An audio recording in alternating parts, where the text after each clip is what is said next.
Queridos, domingo próximo passado, a partir de Apocalipse 19, verso 7,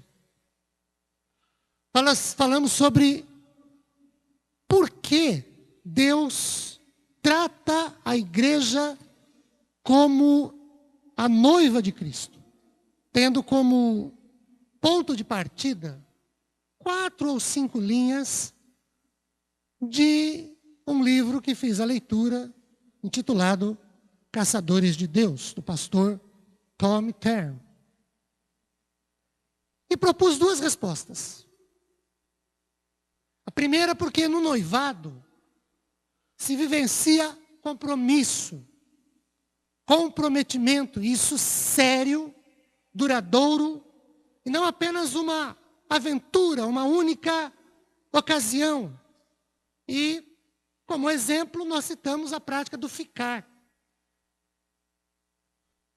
Depois dissemos, em segundo lugar, que no noivado se vivencia a expectativa mais séria, mais objetiva, de uma vida futura, de maior intimidade. Falamos também que Jesus foi preparar um lugar para estar para sempre com a sua noiva, com a sua igreja, a fim de vivenciarem essa intimidade. Hoje, ainda pensando um pouquinho mais sobre compromisso e comprometimento que aqueles que são do Senhor devem ter, eu quero com os queridos irmãos observar o quanto nos for possível uma situação de ausência, de omissão ou de relaxamento desse compromisso, desse comprometimento a que nós somos, como servos do Senhor, chamados a observar. E para isso, eu quero levá-los à leitura de 2 Crônicas, capítulo 24, de 4 a 13. 2 Crônicas 24.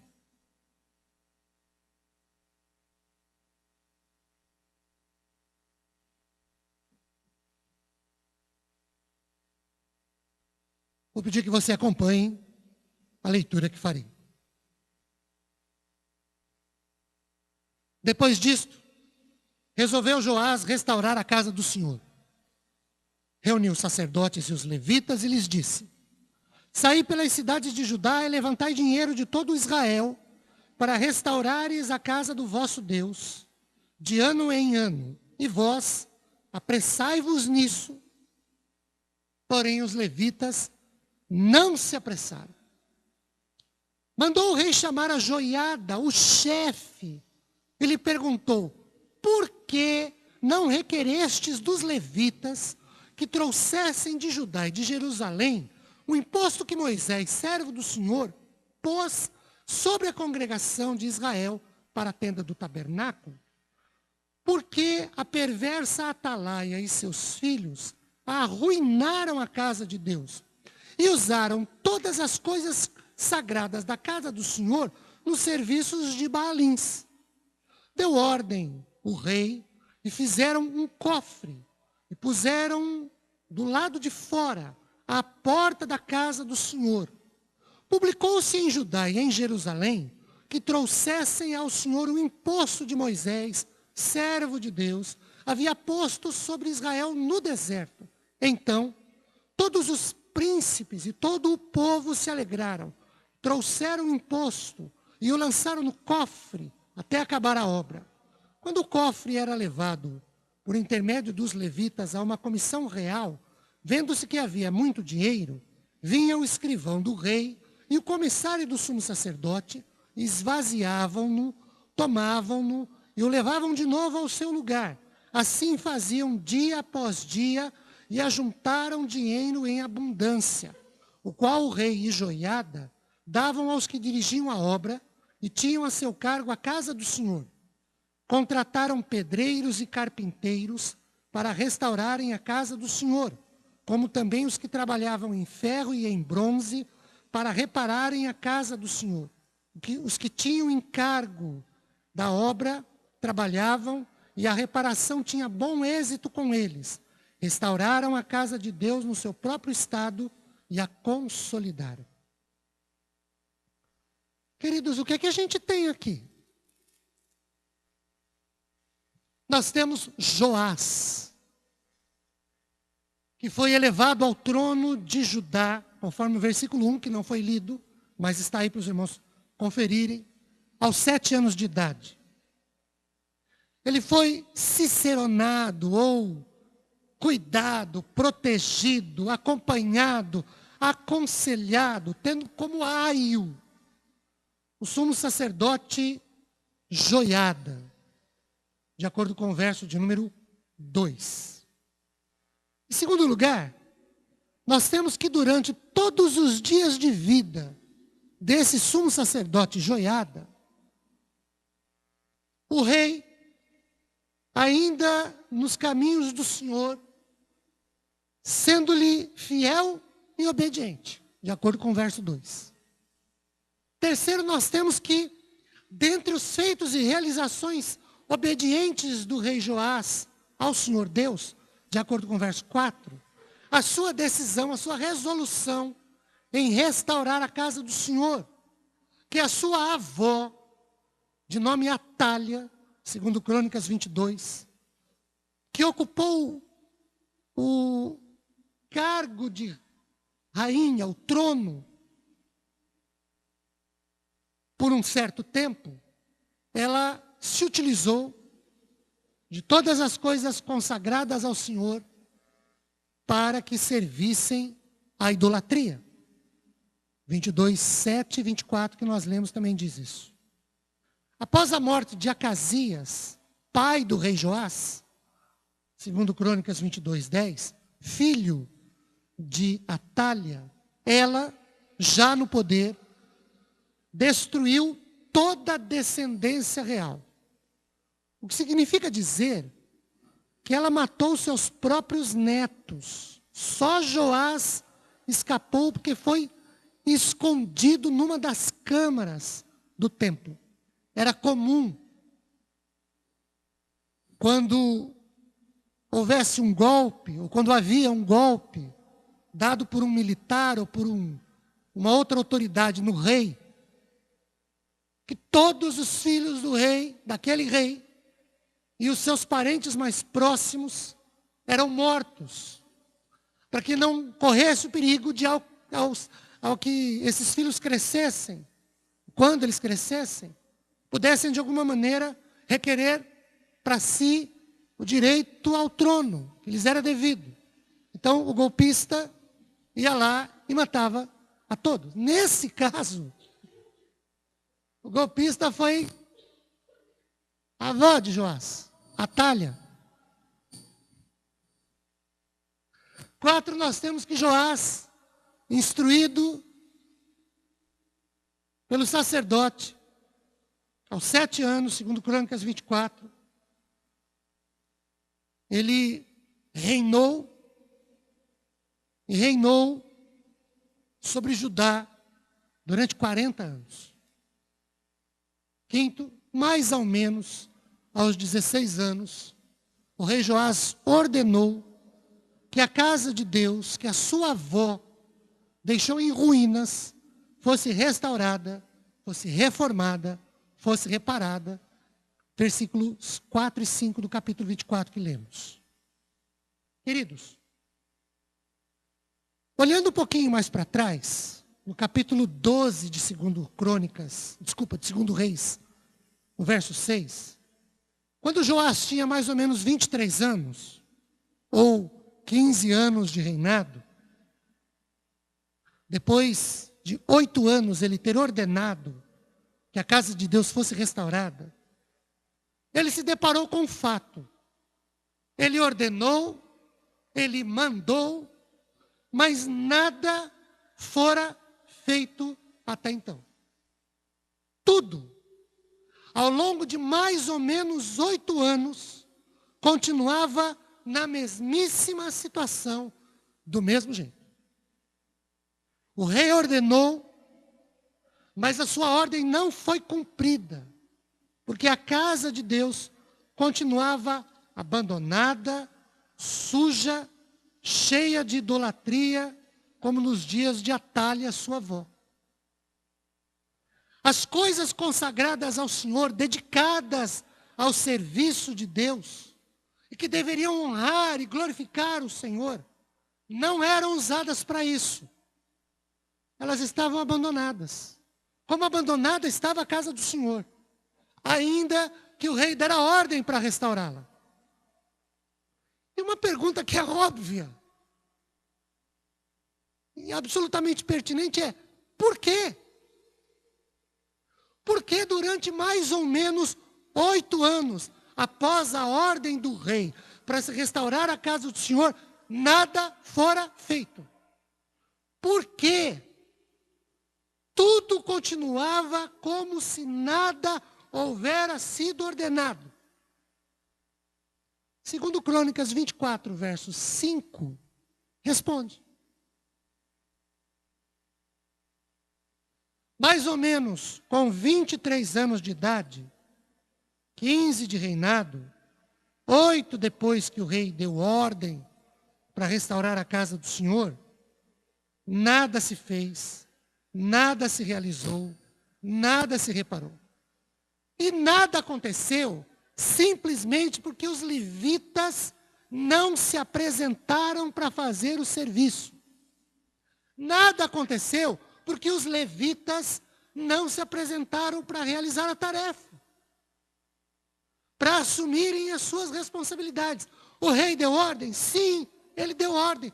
Mas os levitas, os bonitinhos dos levitas, cuja única tarefa era de cuidar da casa do Senhor, eles não se apresentaram para fazer o que lhes era de responsabilidade fazer.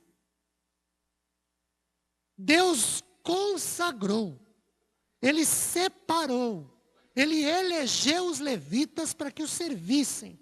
Êxodo 32, 26 a 29, Números 3, de 9 a 11, 9 e 11 a 13, versos de número 40, 41 e 45.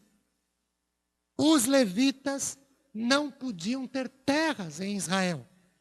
Eles não podiam plantar, eles não podiam colher, eles não podiam comprar e vender. Por quê, queridos? A casa de Deus, a obra do Senhor, era a herança deles.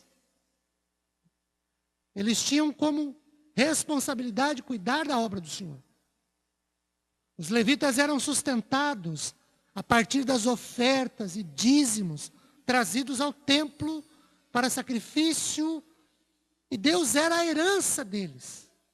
Mas a despeito disso tudo, eles não tiveram pressa em restaurar a casa de Deus, conforme lemos aqui em 2 Crônicas 24. Agora, detalhe. Primeiro, ou detalhes, né? Só os levitas podiam realizar a obra. Ninguém podia pôr a mão naquilo. Mas eles não tinham pressa de restaurar o templo, de acordo com o texto que nós lemos. Só os levitas podiam adentrar ao templo. Só eles podiam acessar as câmaras, as salas do templo. Mas eles não estavam com pressa de fazer isso. Eles não estavam com pressa de restaurar a casa do Senhor. Eles não estavam lá muito envolvidos com esse negócio, não. Só os levitas podiam manusear os objetos consagrados, dedicados ao Senhor. Mas aqui em 2 Crônicas 24, eles não se apressaram para isso. Então pensem, o culto, o serviço religioso da nação estava prejudicado, comprometido. As ofertas não eram trazidas, os sacrifícios não eram apresentados, o ensinamento não era adequado, a adoração não era feita como se devia. Porque os levitas não tinham pressa em realizar a obra do Senhor que lhes era de exclusiva responsabilidade. Isso não é fofo?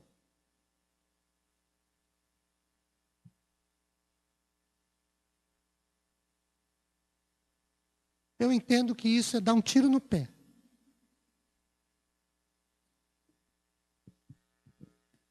Os levitas eram sustentados a partir das ofertas. Ofertas que eram trazidas na casa do Senhor. Como eles não restauravam a casa do Senhor, as ofertas não eram trazidas. Logo, não tinha dinheiro. Eles se alimentavam dos sacrifícios trazidos no templo e oferecidos pelo sacerdote. Como eles não restauravam o templo, o sacrifício não era trazido. Consequentemente, eles passavam certas privações. Eu só entendo isso a partir de alguém que dá um tiro no pé ou que é demasiadamente inteligente para fazer um negócio desse. Gente, tem que ter uma inteligência acima da média. Tem que ter uma capacidade intelectual astronômica para fazer um negócio desse. Eu vivo disso, é minha obrigação e eu não compro. Parabéns para mim. Parabéns para os levitas.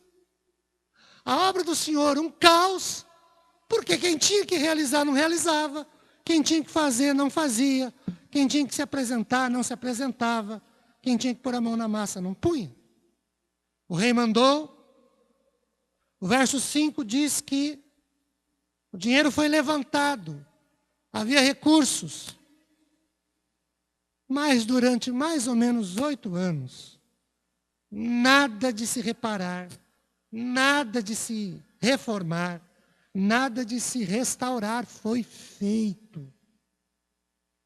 Porque os responsáveis não tinham pressa. A gente pode dizer que eles não estavam nem aí para a coisa. Quando o rei dá ordem no verso de número 5, para que os levitas se apresentem, no final do verso de número 5, diz que os levitas não fizeram, ou eles não se apresentaram para realizar o que era de suas absolutas e exclusivas responsabilidades. E aí uma segunda pergunta que a gente tem que fazer é, meu Deus, por quê? Pensei em algumas respostas. O rei mandou e eles não fizeram. Por quê? Por descaso para com o rei. Para com a ordem do rei. Tá, e daí? O rei mandou, eu não vou fazer, acabou. Só eu posso pôr a mão ali. Manda o rei vir fazer.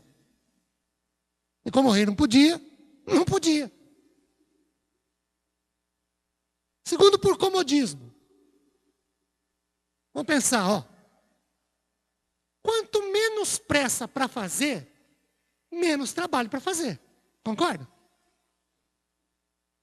Quanto mais tempo eu levo para mexer numa coisa, menos eu mexo naquela coisa. Eu entendo que houve um comodismo. Em terceiro,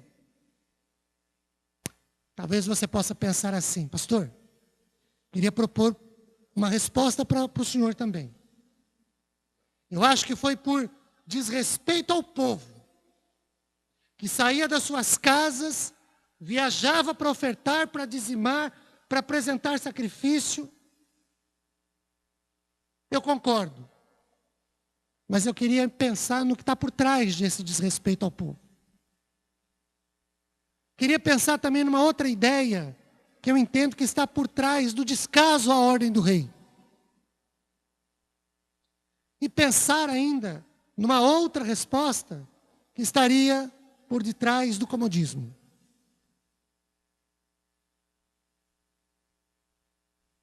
Eles não estavam nem aí com Deus. Jeremias 48, verso 10, diz que é maldito aquele que faz a obra do Senhor relaxadamente. E foi tudo isso que esses fofinhos dos levitas não fizeram. O rei mandou, eles não estavam nem aí com isso.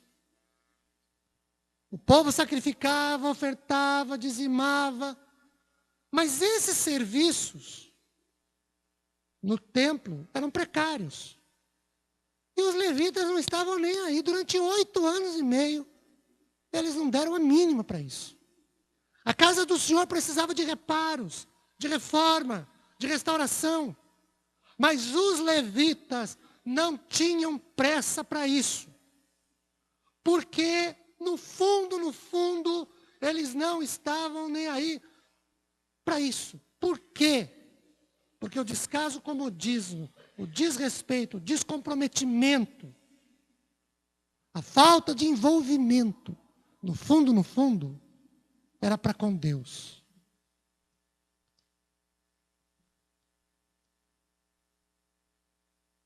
Havia tempo, 8 anos. Havia recursos. O texto diz que levantou-se dinheiro para isso. Mas quem tinha que fazer não fez. Quem tinha que pôr a mão na obra não pôs. Quem tinha que arregaçar as mangas para fazer não fez. Quem tinha que se apresentar não se apresentou. E aí, queridos, talvez você possa estar se dizendo, e aí a gente vai para a terceira pergunta. O que é que eu tenho com isso? Eu não sou levita. Nós não estamos no templo, pastor, e o senhor não é o rei Joás. Eu sei. Sei de tudo isso.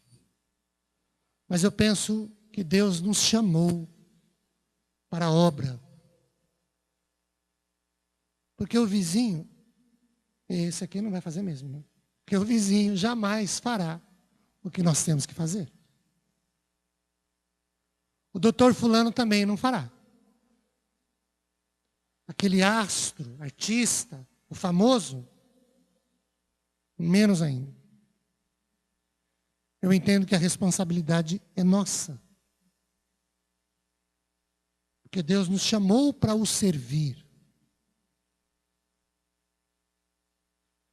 E aí, nós temos pressa nisso? Vamos parar para pensar no que nós cantamos aqui até agora. Cantamos que somos o povo do Senhor. Então, se nós somos o povo do Senhor, é a nossa responsabilidade cuidar da casa do Senhor.